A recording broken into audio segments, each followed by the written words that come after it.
Our final paper will be presented by Louisa Rice, who received her PhD from Rutgers. She's currently an associate professor of history at the University of Wisconsin-Eau Claire. She too has a number of articles to her credit, one with a particularly intriguing title, Cowboys and Communists, Cultural Diplomacy, Decolonization, and the Cold War in French West Africa, 1950 to 1963, published by the Journal of Colonialism and Colonial History. Another article is Between Empire and Nation, Francophone West African Students and Decolonization in Atlantic Studies, in March 2013. Her manuscript is also in preparation. It's called Reframing Empire, France, West Africa, and Colonial Culture, 1944 to 1968. Her topic today is Reviewing Dakar, Urban Planning at the End of Empire, circa 1945 to 1960.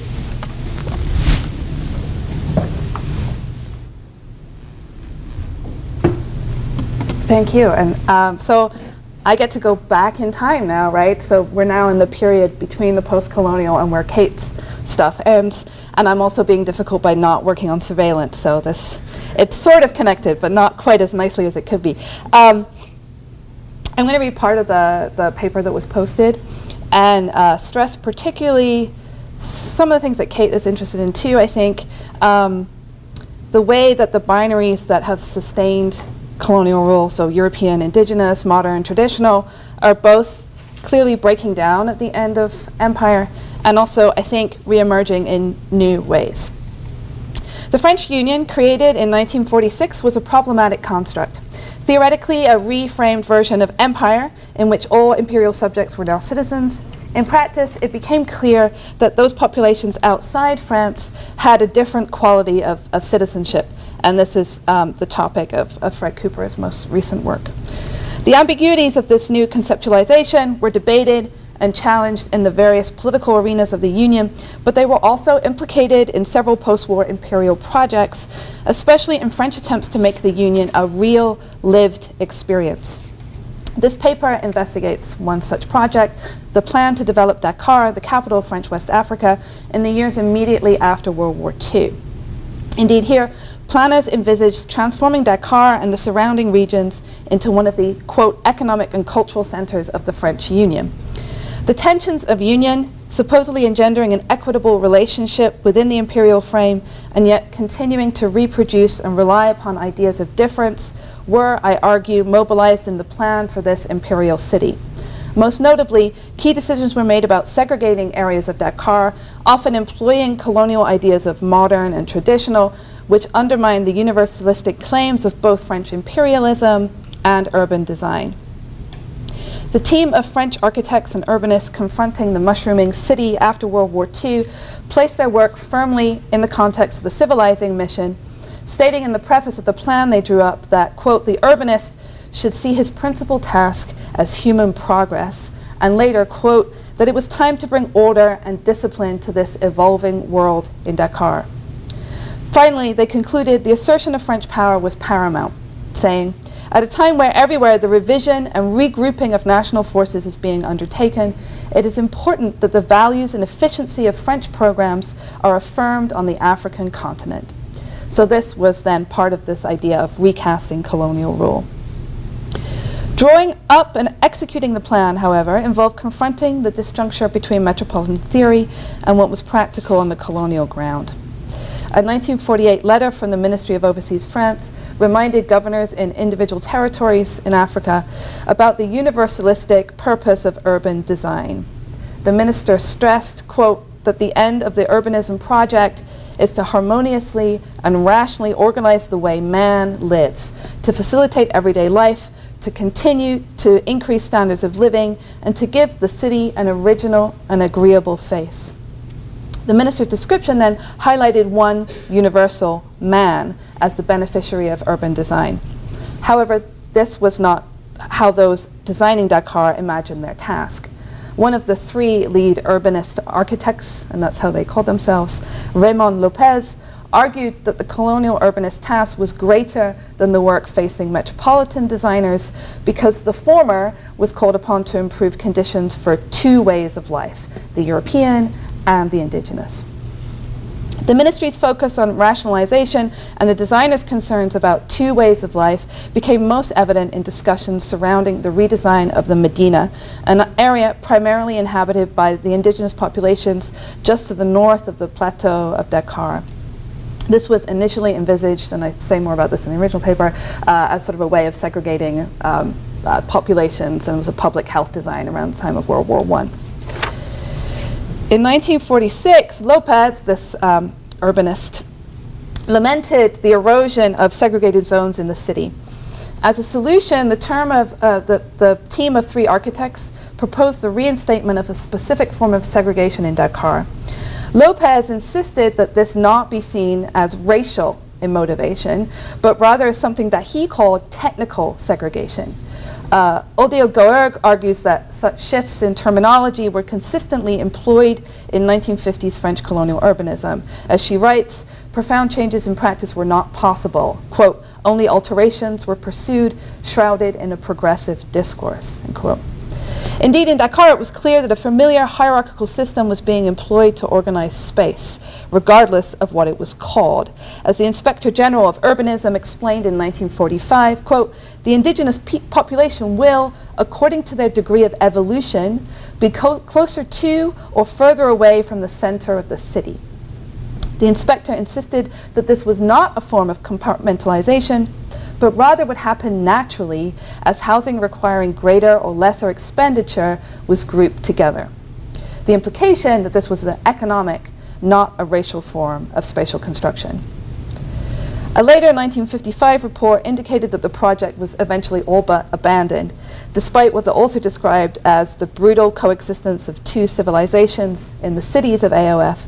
Plans to rehouse Africans in new regions had been rejected because Africans had protested, and it had cost too much to make them move. The new course of action was to clean up rather than destroy the existing Medinas, even if they did continue to encroach upon European areas. The project of segregation also became difficult when the neat categories of colonial rule inevitably proved too rigid to contain all Africans. There was now an amorphous group of educated Africans, the so-called évolués, who did not fit into the preferred classifications of European and indigenous. According to Albert Laprade, who was a consultant for the Dakar project and had assisted on work in France's infamous project of urban apartheid in Morocco, the key difference with the West African project was that the presence of évolués created, quote, very new problems, because now indigenous people want to have the same standard of living as Europeans, and yet they are not yet evolved enough to respect certain ideas. It has created a space of confusion where previously we had clear European neighborhoods. This confusion was as much about Europeans ending up in African areas of the city as it was about finding the right space for évolués. One of the earliest projects was the creation of 2 new residential areas aimed at the upper echelons of colonial society. Both were situated to the north of the city. Fin, to the northwest, was initially for relatively wealthy Europeans, and today surrounds the University of Dakar. Point E, to its east, was a more experimental area designated as a zone for évolués. By 1948, however, the housing crisis in the center of the city had propelled more Europeans to live in the new Point E suburb. Even before 1950, then, urban planners' attempts to enforce a clear division between Europeans and Africans was beginning to fail. And then I have some sort of stuff about design and how that does the same thing, and then tourist accounts, French tourists, and I want to talk about one of these French tourist accounts. For one traveler, the biggest problem was the sort of strange juxtapositions that were now apparent in Dakar. This is a young Frenchman who begins a tour of Africa in Dakar, then goes out into the bush, which is where he really wants to go, and then he comes back to Dakar at the end. So he has initial comments on Dakar being a strange place, and then he does the same thing when he returns. So the strangest of these juxtapositions of sort of modern and traditional, which is very unnerving to him, was confirmed by this guy's trip. And he noted as he returned to Dakar, quote, after having seen so many towns in AOF, Dakar appears even uglier, more shapeless, an ambiguous place which is not thought to choose between the metropolitan city and the colonial town, raising up immaculate skyscrapers next to squalid housing. For Walter, and there are many travelers who sort of say similar kinds of things, the plan for Dakar was failing. Instead of rational order, there was ambiguity. Instead of harmony, cacophony. Cosmetic improvements merely obscured the more profound problems of the city, and thus the civilizing mission was only going skin deep. This perceived tension between the metropolitan city and colonial town would persist into independence. When Europeans remained on the plateau, this is sort of the high point of the city, and were joined by the new leaders of independent Senegal. The first president of Senegal, Léopold Sédar Senghor, admired the legacy of French work in the urban arena. He argued that through CCAP, which was the Société Immobilière du Cap-Vert, a partially publicly funded construction company which had been established by France in the 1950s and maintained by the Senegalese government after independence, through that, Senegal was being brought into what he saw as the modern world. And this is what he says about that. Quote, "The betterment of man's habitat is called the effort of civilization. This fact is manifest in the CCAP developments where the people spend less on frivolous things and more on furniture and on works of art. And they are creating a new civilization there, Negro, African, and modern." And I think you can hear some negritude probably going on in there too.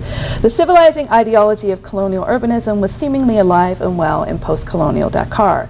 Central characters in Mariam Abbas' novel So Long a Letter also inhabited a coveted CCAP villa on the outskirts of Dakar. The narrator's husband, a technical advisor in the post-independence Ministry of Public Works, had secured a substantial loan to purchase the, quote, "elegant CCAP villa, 4 bedrooms, 2 bathrooms, pink and blue, and furniture from France," end quote. The narrator ridicules the enormous cost of this purchase, suggesting that the materialism of supposed civilization so lauded by Senghor were the true marks of frivolity. In 1963, the renowned Senegalese author and filmmaker Ousmane Sembène made his first film, indeed the first film made by a black African in Africa, Borom Saret, the wagon driver, which examined the deeper impact of this new civilization. It's an 18-minute film set entirely in Dakar, chronicling a day in the life of a wagon driver as he transports people around the city, and he rarely receives compensation for his work. The last fare of the day takes the wagon driver from the Medina, where he feels at home, to the plateau, where he faces the pristine white buildings that have recently been completed. To underscore the difference between these spaces, Sembène films the avenues from the ground up, as if the wagon driver had been dwarfed by his surroundings. Here the soundtrack also changes from traditional style African music we have heard in the Medina to Western classical music. Finally, technical segregation again rears its head as the wagon driver tries to explain to his wealthy passenger that it is forbidden for wagons to go into the plateau. And I have a still from it if people want to see it, but the narration is literally, "I can't go up there." And so you're looking up at the places that were the colonial administration buildings, but are now the independent Senegalese buildings. Bowing to the persistence of the passenger, the wagon driver risks his livelihood by venturing into the center of Dakar. After negotiating the car-filled streets, the 2 men are stopped by a police officer. The wealthy passenger runs off without paying, and the driver can only settle his fine by selling his cart. As an allegory of the newly independent state, Dakar can also itself be seen as a key character in the film, as its structure continued to replicate forms of colonial dominance which relied upon an invented distinction between Western modernity and traditional life. So the plan for Dakar, like the idea of the French Union itself, sought to reconcile the contradictory impulses of French colonialism. In the city, the colonial project worked at its limits, claiming universal principles and mobilizing difference, assimilating and segregating. The plan, like the Union, failed, and in so doing revealed the inability of colonial categories to contain those they referred to. In Dakar, this overspill was made literal as black, white, and problematic Evoulue moved beyond their designated residential zones. But as Sembène's film revealed, the attempt to create the colonial city had very real consequences for those who lived in Dakar, as it insisted on imagined distinctions that placed restrictions on everyday life. These categories then, despite their failings, would shape the experience of the city well into independence. Thank you.